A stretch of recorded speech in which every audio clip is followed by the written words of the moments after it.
analgesics. So these medications do not, they're not habit forming, they're not narcotics. They are over-the-counter medications that are used to treat pain, okay?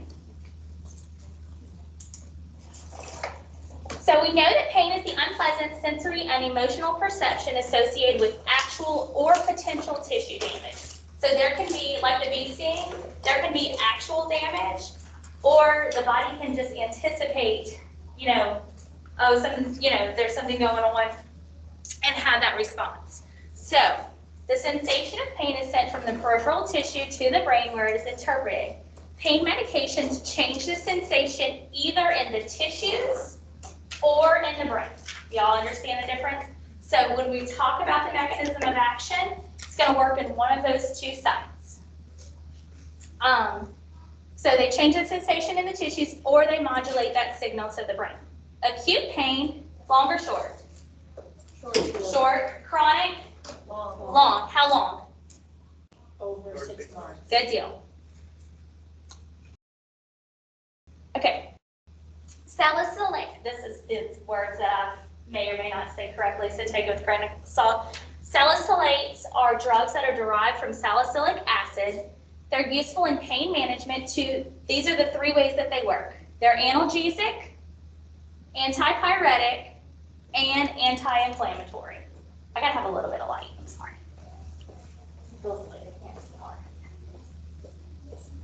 Okay, so does anybody know an example of a salicylic?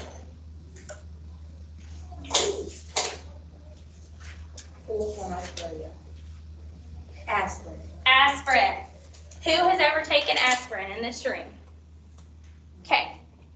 So remember we talked about when we were categorizing our drugs, we said it can be more than one thing. It's not just an analgesic. It can be an analgesic and an antipyretic. It could be an analgesic and an anti-inflammatory. If y'all are noticing in your charts as we go through, like we've seen Benadryl listed in multiple different subcategories. We've seen hydroxychloroquine in multiple different categories. So aspirin is one of those drugs. So analgesic means to decrease pain. Antipyretic means to decrease what? Fever. Fever, good. And anti-inflammatory is to decrease inflammation, right? All right. So y'all are gonna like this chapter because y'all know this stuff already. We're gonna use them to lower the body temperature. The way they work is by inhibiting the production of prostaglandins. And I'll link a little video if y'all don't remember what prostaglandins are. So aspirin specifically inhibits prostaglandin synthesis and has a greater anti-inflammatory effect. But in doing that, it prolongs bleeding time. So we need to be mindful. We're going to know the patients that this medication is appropriate for, and the medications that the patients this medication is not appropriate for. Who would this not be appropriate for? Aspirin. Based on what y'all know. Y'all know this already. Surgery patients. Surgery patients. Super old adults. Why? Their skin is more sensitive. Okay. So like risk for fall, more injury related. Okay. Who else are we maybe not going to give this drug to? Low blood pressure patients. Not quite the right direction. What's your rationale behind that? In the blood and the blood pressure would drop. I kind of see your rationale, but Is it like people on blood thinners? So if they're already on anticoagulants, what's an example of a blood thinner? We're putting it all together with this chapter. Lovenox, what's another one? What's another one? My mouth. Y'all did a brochure on it. Warfarin. Okay. So anticoagulants plus aspirin, not a good combination, right? Right. And did you say people who have like anemia? yes, well, not specifically anemia, thrombocytopenia. If they have low platelets, this is not the drug for them, okay? So it's used for mild to moderate pain, reducing body temperature, treating inflammatory conditions, decreasing the risk of myocardial infarction. Why? What is a myocardial infarction? Y'all know this stuff already. A heart attack. What causes it? It's like Can't when it's control. clogged. It's clogged with a what? With a blood clot. And so what does this do? Aspirin is going to inhibit prostaglandin synthesis, and it's going to thin the blood, therefore decreasing the risk for a clot, right? So we're going to give it to decrease myocardial infarction, and we're going to give it to reduce the risk of TIA, little mini strokes. All of that makes sense to you guys, right? So y'all know this stuff already. So another question. Yes. So because it lowers your temperature, and like older people are like typically more cold just because they have less insulation. Is that another reason? Okay, you get so- older adults? Not necessarily. So let me elaborate on that. Older people tend to feel more cold, but their core body temperature is really not lower usually. Like that 98.6 is normal, whether you're, 95, but like you said, a lot of their medications will affect it. The fact that they don't have a lot of muscle tissue, they're not expending, they're not using energy to make heat. But the true reason that it's not given to older adults, and it often is given to older adults, because your older adults are your people who are at risk for TIAs and are at risk for MIs. The reason is, like you said, the risk of injury. If they are falling very, very frequently, it's going to be a risk-benefit kind of thing. And also their gut. We haven't talked about the side effects of these medication yet. It could cause a lot of gastric upset. It could cause GI bleeds. It tears up your belly, basically. But as far as people who it's actually contraindicated in, it's used cautiously in older adults, but it's not contraindicated. Y'all understand that difference there? Yeah, I just didn't know. I thought that like they wouldn't necessarily show a fever because of their. Usually they will. No. You'll have to point me in the right direction. You mean?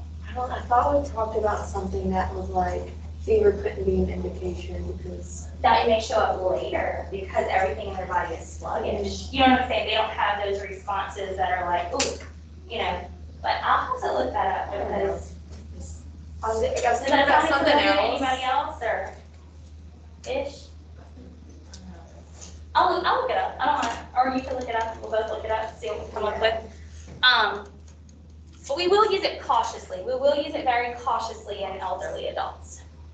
So the biggest issues with salicylates are GI reactions: gastric upset, heartburn, nausea, vomiting, GI bleed, significant blood loss.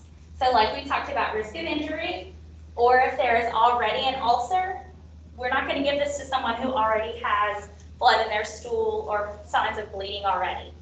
And then allergy to salicylates is manifested by hives, rash, angioedema, bronchospasm, and anaphylactic type reactions. So that's a big deal with these medications.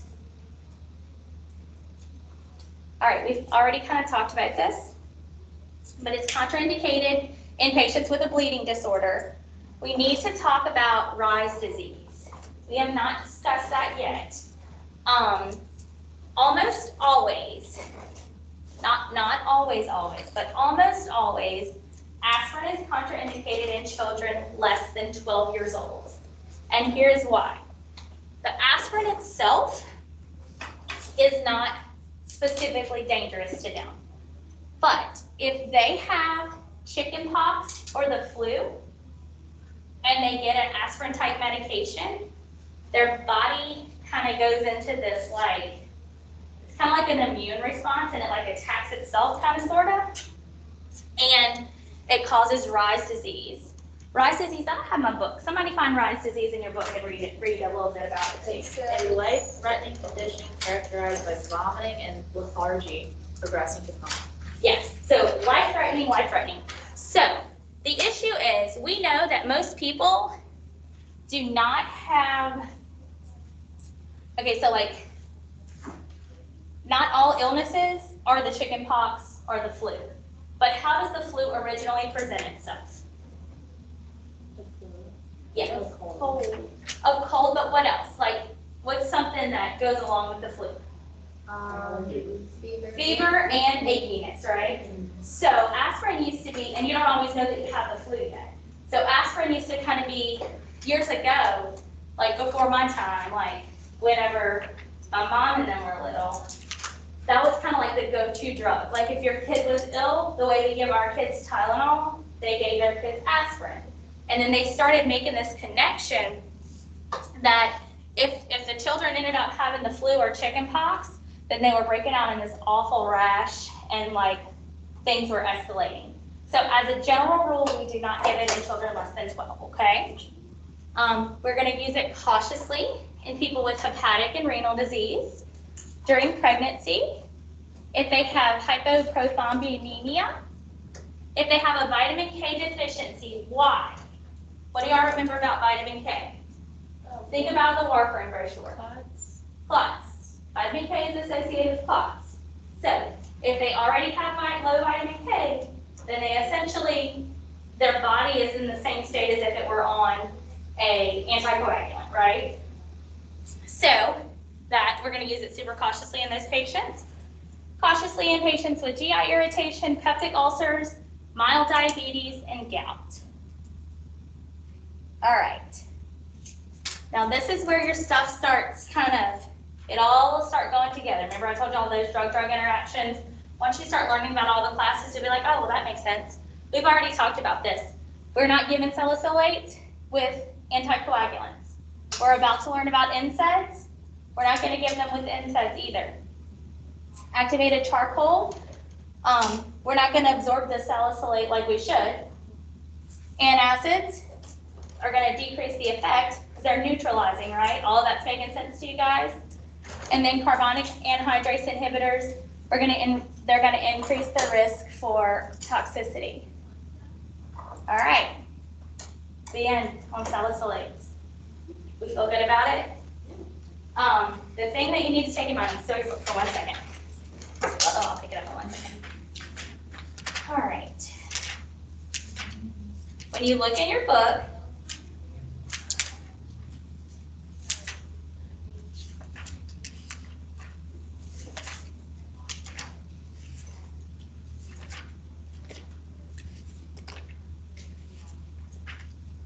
all right. There are some other things. If it has salicylate in the name, like you have to look on the back of stuff because aspirin in and of itself is not the only thing with aspirin in it. Remember I told you all the other day, GC powder, full of aspirin. Stand back, goodies, all that full of aspirin. So you need to make sure that your patients are aware that those products, they either need to look for salicylate or aspirin on the back of them when they're avoiding such drugs, okay? Make sense? And then the only non-salicylate that we're gonna talk about is Tylenol. So these are your aspirin products. All right. Actually, we're not gonna talk about, I put these on the slide already. This is kind of the stuff that I share with y'all in separate files now. This is just a way, a little mnemonic to memorize the aspirin side effects. See, asthma, salicylism, peptic ulcer, intestinal bleeds, Reye syndrome, idiosyncrasy, and at very, very high doses, it can cause ringing in the ears. Okay. And then I showed y'all these are your typical over-the-counter brands that are aspirin products. I would expect you guys to know that. Apparently, I just skipped all over the place whenever I made this. I made some of this PowerPoint myself. So we said that Reye syndrome specifically affects teenagers after recovering from viral infections. It is a systemic condition that causes swelling of the liver and brain. And we said it is a 30% mortality rate. So we would all agree that it's just easier to avoid aspirin. My brother, and again, as always with pharmacology, y'all have to keep in mind that it's always a risk-benefit thing. Always, always, always. I don't know that I told y'all a whole lot about my brother yet, did I? I don't know how y'all totally sidestepped it.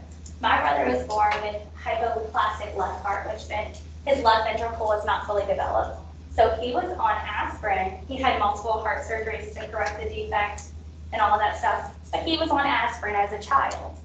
But it was very well known, if he begins to exhibit anything that even looks like a cold, stop the aspirin. But he was on aspirin because his risk for an MI was greater than his risk of developing Rye syndrome. So that's drugs. But anyway, life-threatening, avoided in children. And so 1997, it's not really a 30% mortality thing anymore, because we don't give it to kids. In 1997, that correlation was really made, and all of those on the bottles, it said, you know, don't give to children less than 12. And that kind of became a thing at that point in time. All right, so now we're for real moving on to non-salicylates. There's only one of them, and it is Tylenol or acetaminophen. The difference between the two, the primary difference, is that non-salicylates do not thin the blood. They do not have, and y'all know that I use blood thinner as a kind of a loose term. Y'all know what I mean by that. They do not increase the risk for bleeding. So, given, I'm going to flip back so before y'all read that next page. Given that they do not decrease the risk for bleeding, who are they a better option for? Children. Who else? Older adults. Surgical patients. Who else? Children. There's one, if they, someone has an aspirin allergy, they might not necessarily be at risk for bleeding, but they can't have aspirin. So, with aspirin allergy, bleeding, those receiving anticoagulant therapy, and those who have recent minor surgical procedures. So y'all already know this stuff. Are y'all feeling like, oh, this is not brand new information? Okay, adverse reactions. This is one of those you have to remember forever and ever and ever and ever and ever. Tylenol or acetaminophen is toxic to your liver in high dosages. Okay? The magic number, so to speak, but we're going to use it lightly. It is toxic at 4,000 milligrams per day. How many grams is that? 4. Try again. You said wrong, you said right. How many grams? 4 grams. 4 grams or 4,000 milligrams will cause acetaminophen poisoning or toxicity. Okay, which means it will, your liver will be just not good, not in good shape, okay? That is a number you have to remember. But do we always dance on the line of that number? No. We're not going to always go up to that very most maximum. That's like, I was listening to a podcast on the way here, and it's like, you know, talking about like raising your kids, and you know, the goal is not for them to walk as close to that line as they possibly can. It's for them to get the effect that they need, and you know, get those therapeutic effects without walking on that line. So the issue with acetaminophen is that it is hidden. It's not really hidden, but people don't know that it's hidden in a lot of drugs. So as always, they have good intentions, and they say, okay, so let's say they're taking it for fever. They're taking 1,000. Well, they'll say they're taking 650. Y'all write this down. They're taking 650 milligrams every 4 hours because they have a fever. Okay, and they had surgery. They're a post-surgical patient, and they were prescribed Loratab. Loratab 5/500 Q4 hours. So that a Loratab 5/500, it's actually more I think in that dosage, but it doesn't matter, has 500 milligrams of acetaminophen in addition to that hydrocodone per pill. So that's 500 that they can potentially have 6 times a day, and they're treating their post-surgical fever with the thing they were always told to treat their post-surgical fever with, right? Not by the doctor, but by their mom. they could potentially be toxic. And in their mind, they're only taking Tylenol as it's prescribed, but it's in their other medication. It's hidden. And I'm not saying hidden, like it's not really hidden, it's one of the ingredients, but people just are not aware that it's an ingredient. In cold preparations, if you get like Tylenol or Dayquil, if you look on the back of Dayquil, it's got 5 milligrams of dextromethorphan, 10 milligrams of phenylphenephrine, and 325 milligrams of Tylenol. So when people start self-medicating, see, that's how, and there's no ill intentions, but when they have all these medications that they have no idea have Tylenol in them, that's another education point, okay? And then overdose causes acute acetaminophen poisoning. So what is the number that I told you would have to memorize forever? 4,000 milligrams or 4 grams. It can be, it's the same thing, obviously, y'all know that. So however you want to memorize it, I do not care. And what is it toxic to? Your liver. Is that for children? That is for everyone. No, if children have 4,000, I'm glad you specified. If children have 4,000, they're like. So this is adolescents, it says 4 grams. Or less than, and then this says 10 to 15 grams. So this is where you want to read slow, and I'm not picking on your problem. Yeah. Many people use acetaminophen for pain relief because it does not cause GI distress. Because acetaminophen is contained in many cold preparations, it is recommended that the maximum daily level should be 3,250 instead of 4,000. Remember I said we're not gonna walk that line. We're gonna give our patients a little bit of, in case they screw up, they're not toxic. Well, so what is this? So on the other side, it says acute acetaminophen poisoning can occur after a single dose 10 to 15 grams. So that would be 10,000 to 15,000 milligrams. Mm-hmm. Doses to 20 to 25 grams may be fatal. So they're dying at this level. Mm-hmm. So what's your question? Sorry. I don't know, I thought you were saying that So the acute acetaminophen poisoning was at 4 grams. Greater than 4. So this is saying that it's lethal. They're going to die at 10 to 15, a single dose of 10 to 15, and well, they'll die 20 to 25. A single dose to 10 to 15 will cause irreversible liver damage. So if a teenager tries to overdose and take Tylenol to do so, they could A, kill themselves, or they could B, destroy their liver to the point. So don't think in terms of it. It's just letting you know that, so toxicity can occur at 4,000 a day, 4,000 a day, 4,000 a day.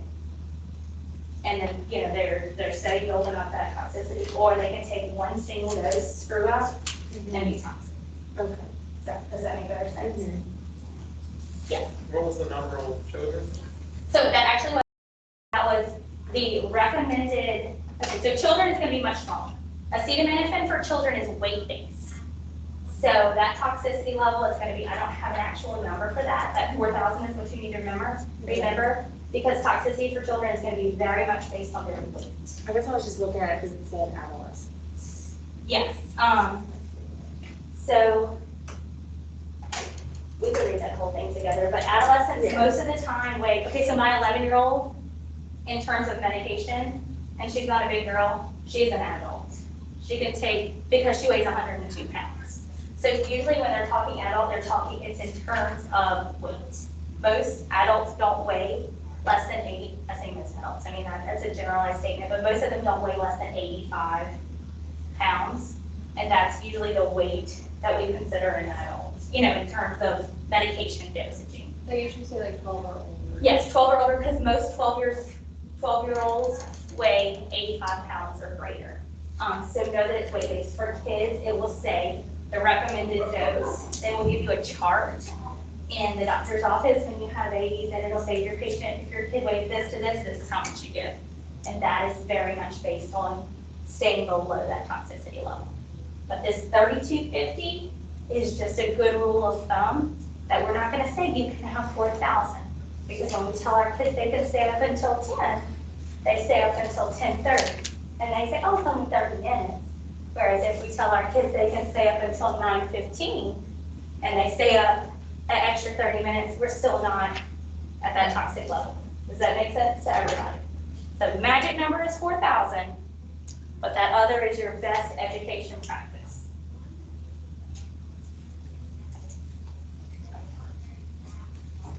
All right, so non-salicylates, what are non-salicylates? Tylenol, yes.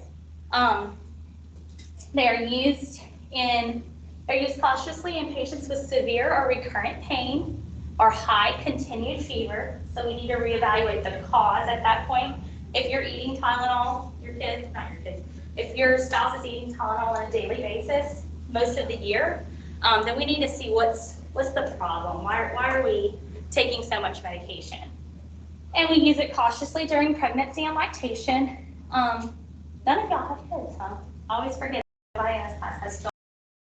I'm pretty sure it's used cautiously, but I still think it's the drug of choice in pregnant women. Still used cautiously, but 99% sure it's the drug of choice. All right. So, non-salicylates can decrease the effectiveness of loop diuretics. They can increase toxicity if taken with rifampin. What were these meds for? Do y'all remember? Let's see how much y'all remember. What were these used for? Yes, they were used for tuberculosis. What are these used for? Yes. What were these used for?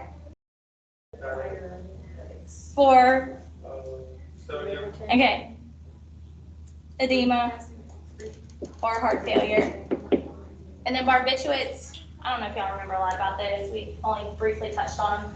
They used to be the drug of choice for seizures, but they have major side effects. We also used to use them for anxiety, but they're becoming less and less used, so we don't talk about them a whole lot anymore. But you're starting to see these drug-drug interactions. The biggest thing, as I always tell you guys, is knowing what your patients take. Just because they're over the counter doesn't make them unsafe, but it doesn't make them no big deal either.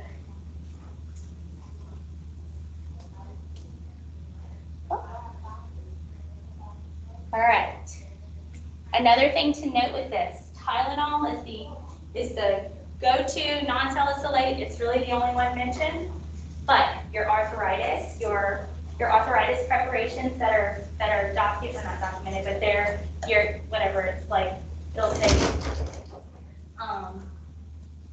say like arthritis, bedtime arthritis pain relief, or 8-hour arthritis relief. It's just straight up Tylenol, acetaminophen. Like people are like, oh, I'll take my arthritis pill. They cannot take that in combination with Tylenol because it's only Tylenol. They're already taking Tylenol. So you have to look at those labels. All right. So let's do this. All right, that's it for salicylates and non-salicylates. Let's talk about assessment. What are we assessing? This is just y'all talking to me. We don't have to look anything about there. If we are giving our patients a salicylate or a non-salicylate, what are we assessing? Pain. How are we assessing pain? Scale of 10, where is it? Is it radiating? Yes, all of those descriptors. Not just saying, yep, you're in pain, here you go. What else? I heard you say something, Haley. Fever. And normal is what? 98.6-ish. What is considered a fever? 100.4 or greater is considered a fever. So we are assessing that. What else? Inflammation. What will indicate that our patient has inflammation? Yes. Good job. What you also says? Medical conditions, yeah. For the blood thinners or whatever. Mm-hmm. Yes, whatever. History, yes. History of medications, all of those things. So y'all know how to assess your patients on these medications. See if we forgot anything. And for like They're, alcohol use, you have to drink which alcohol. Yeah. They drink alcohol. They drink alcohol, which could essentially thin your blood a little bit. I hate using the term blood thinner, but y'all know what I mean. It was saying like habitual alcohol users that could hepatotoxicity. So we know alcohol is terrible for your liver. Yeah. And Tylenol is not so great for your liver. It's exacerbated. Remember those terms we learned at the very beginning, 1 + 1 = 3? That's an additive effect. We want to also evaluate their ability to carry out activities of daily living. Why? There's two kind of reasons. One you mentioned earlier, Kelsey. I can't hear with the mask apparently.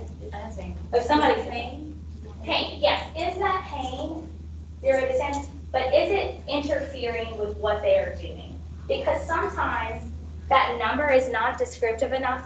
Elderly people who are in pain all the time, and they have arthritic pain, and they're going to say, oh, it's just like a 2.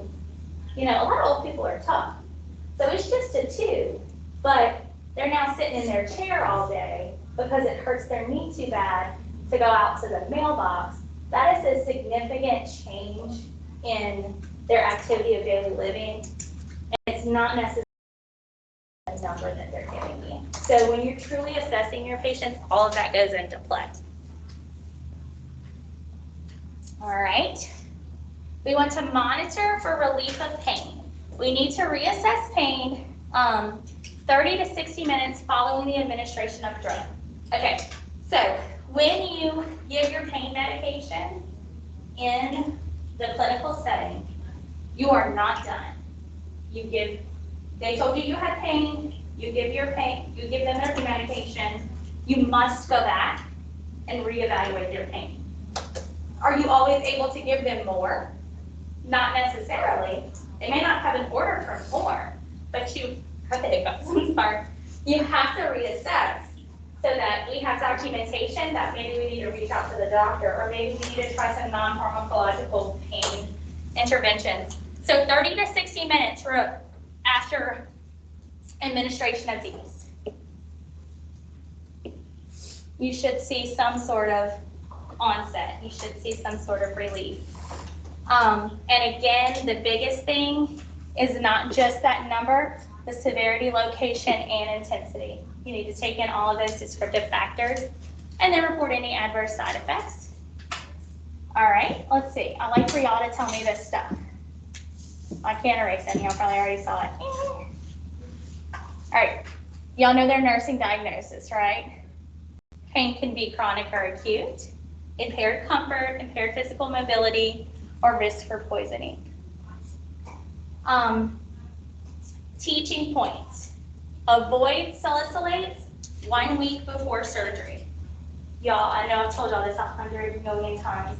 I cancel surgeries on a daily basis because patients either forget, they don't disclose, and my husband, I'll use him as an example.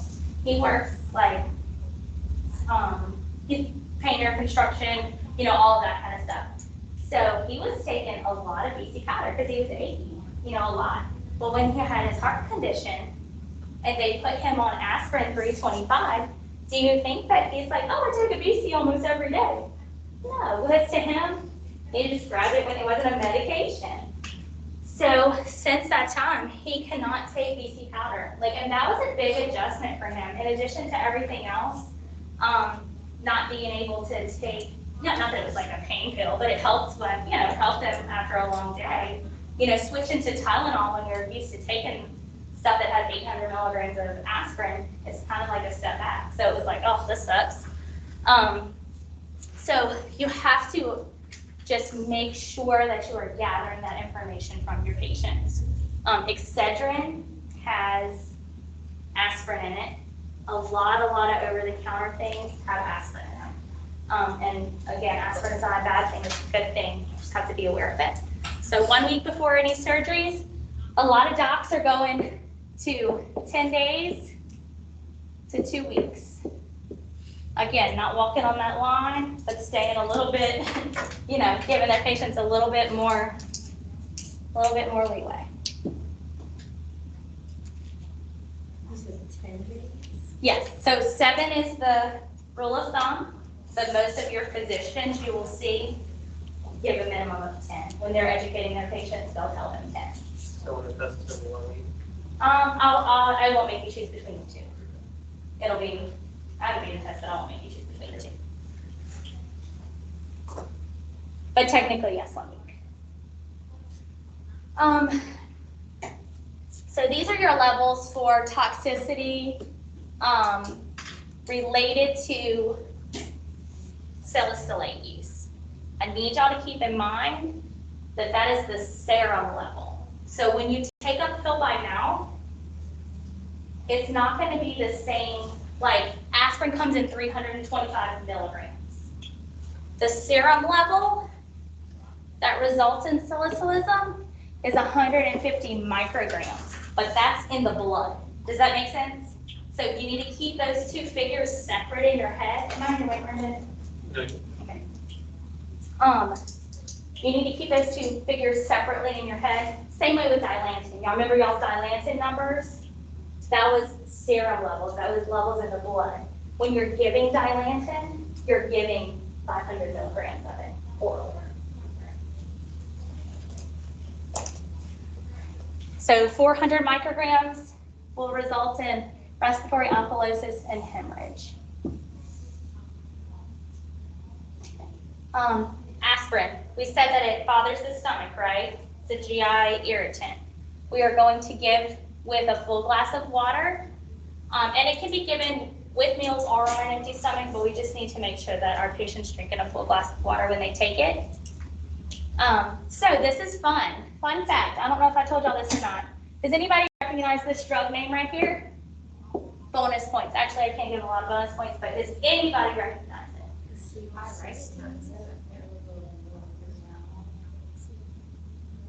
Does that help at all? Suppressant. No. Antidepressants. Starts with the M. It smells like rotten egg. No, Mucomyst. Oh, Mucomyst is the treatment for Tylenol overdose. I don't know why. It just is. This is one of those drugs you need to remember.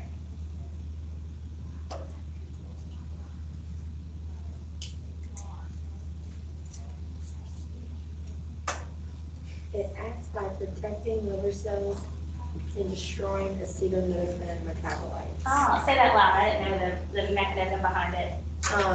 Mucomyst is an antidote for acetaminophen toxicity and acts by protecting liver cells and destroying acetaminophen metabolites. Pretty cool, huh? All right. So we want to check their temperature. So if we're following up and our pre-administration assessment findings are related to why we give it. Our post-administration, our follow-up evaluation is related to why we gave it. So if we gave it for pain, we're 100% following up on pain. If we gave it for fever, then we have to check the fever afterwards, right? I don't know why sometimes it flips the page and sometimes it writes on there. We want to notify the primary healthcare provider if no relief is received. We want to document accordingly. Check the color of their stools. How come? Yes. What is it going to look like if it's got blood in it? Okay. If it's fresh blood, it'll be bright red. If it's old blood, it'll be tarry black. Okay.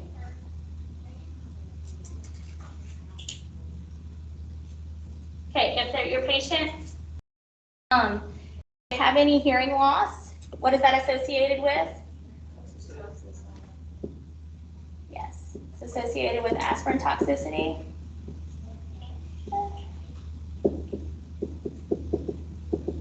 We want to make sure that we hold the dose and notify the doctor, okay? Because we're anticipating toxicity. We're about done. Awesome. All right, teaching plan. Taking the medications as prescribed, full glass of water. Do not consistently use an over-the-counter non-opioid to treat chronic pain. If you're taking this day after day after day after day, then we need to evaluate the cause.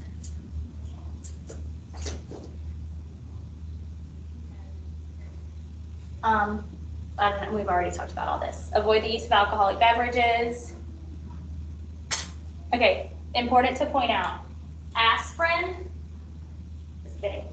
acetaminophen, does not affect the inflammatory response in the way that aspirin does. We're going to learn about NSAIDs in a little bit. They affect the inflammatory response. But Tylenol, acetaminophen, does not. It's an antipyretic and an analgesic, but it is not an anti-inflammatory. Everybody understands that? You will need to be able to differentiate that.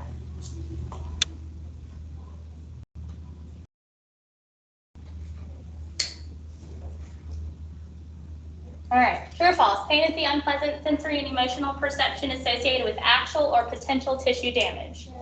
True. Is the following statement true or false? Chronic pain has a short duration of less than 3 to 6 months. False. True or false? Respiratory distress is the primary adverse reaction of salicylates. Good. Gastric distress. Ringing in the ears. Look how cool y'all look.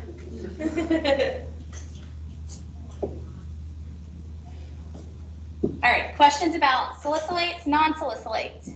I have a question. What's that? So, DC powder is the only thing I can take whenever I have a headache. It's the only thing that cures my headache.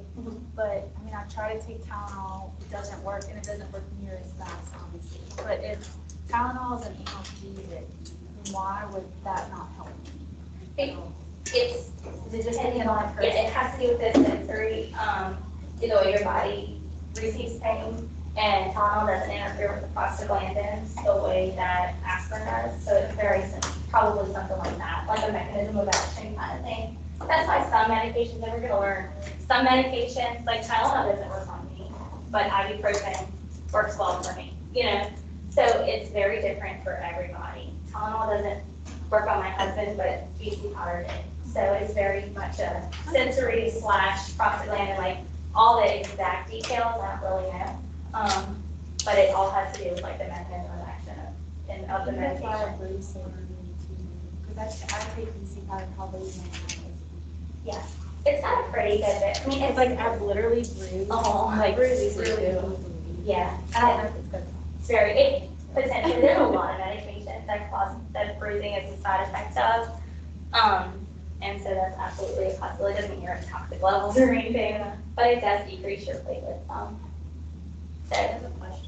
Yes. Is there a difference in like this type of, this is a stupid question, but is there a difference in this type of salicylic acid than there is in like skincare? I'm not real familiar with like skin regimens, but I'm sure that it's the same because y'all watch a little video of what prostaglandins do. They have so many different like properties that they probably just target the skin in a similar way. You know what I'm saying? Yeah. Like, I don't know specifics in regards to what type of skincare like has like a is lot it of acne. a lot of acne stuff? Yeah, Is it- so it's for like inflammation and acne scars. Yeah. So acne inflammation. Yeah. I mean, I don't know, just wondering. I was just curious, like, I don't really know, I'm not really very familiar at all with like skincare regimens and, different medications. But I would assume that it would have to do with that anti-inflammatory prostaglandin kind of thing there. Questions? Did y'all see my follow-up for the questions that I didn't know if I answered right last week? Did y'all see me post that?